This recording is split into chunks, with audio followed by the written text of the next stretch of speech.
Tangimong. January 29 ngayon. So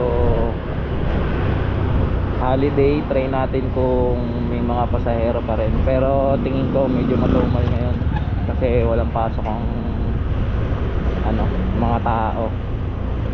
So yan, gabayan tayo ni Lord sa biyahe natin ngayong araw, guys. So late na akong lumabas kasi medyo late na rin ako nakatulog kagabi. Bumawi ako ng tulog. So ngayon tayo biyahe ng malumanay lang biyahe natin, guys. So let's go.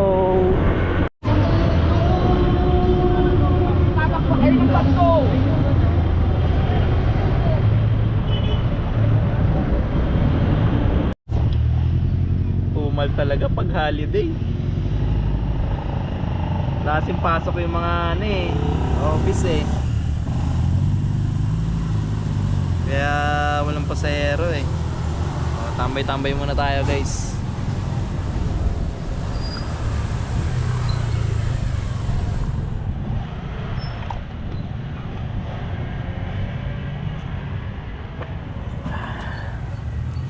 Tapos puro puro e-wallet. Tintik na yan ah. Ang tagal ko na dito sa Laguna, hindi pa rin nakapasok din sa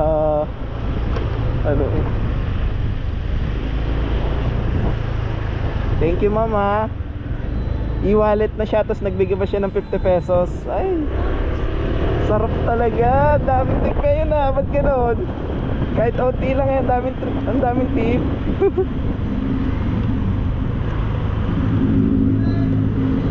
Drop lang, bossing.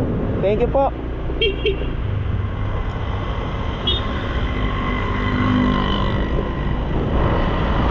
Sabi ko sa inyo, guys kung smooth kayo mag-drive, bibigyan kayo ng tip, di ba? Di wallet na si ma'am, tapos binigyan pa tayo ng tip 50 pesos. Thank you po. Kahit matumal, meron talagang mga customer na nagbibigay ng tip. Mababait. Maingat ka sa pagdadrive. Natutuwa sila, nagbibigay sila ng tip.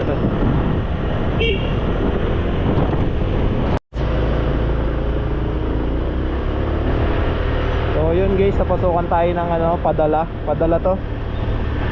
Ay, baliktad. Wala rin.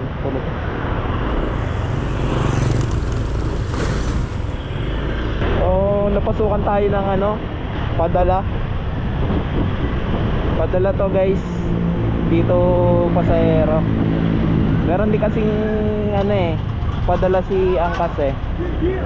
So 1 kg lang naman yung nakalagay na na bigat niya. Pwede na siguro to sa sa U-box ko.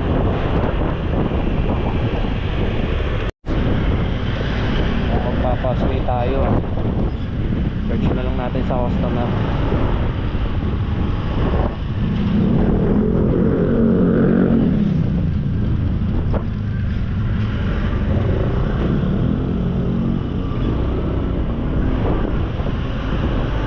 Magpipick up, boss? 5-star clinic. Yun, kala ko may bayad eh.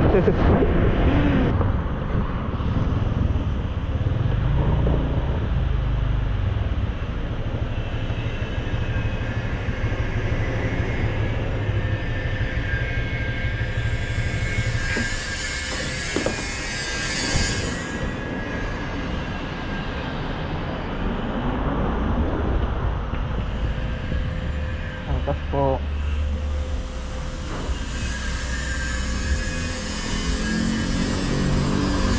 Kuya, pwede sa U-box yan? Pwede sa U-box yan?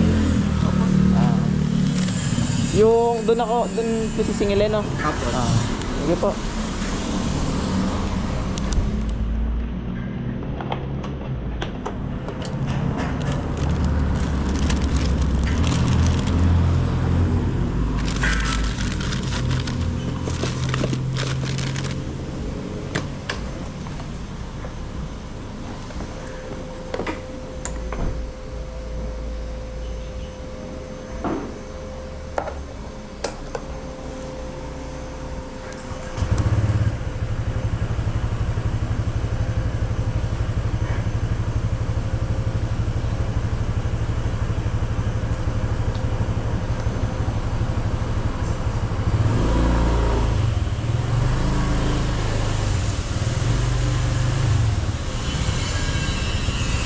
Carlton lang yung drop niya guys, malapit lang to.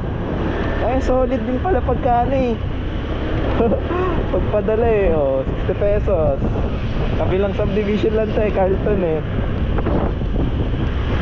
So deliver na natin ta guys. Guys, nagpapahinga yata yung apps ngayon ah. Pag ditong spot eh, tunog na ng tunog to eh. Siguro nagpapahinga yung apps talaga. Makauwi na nga lang, makatulog.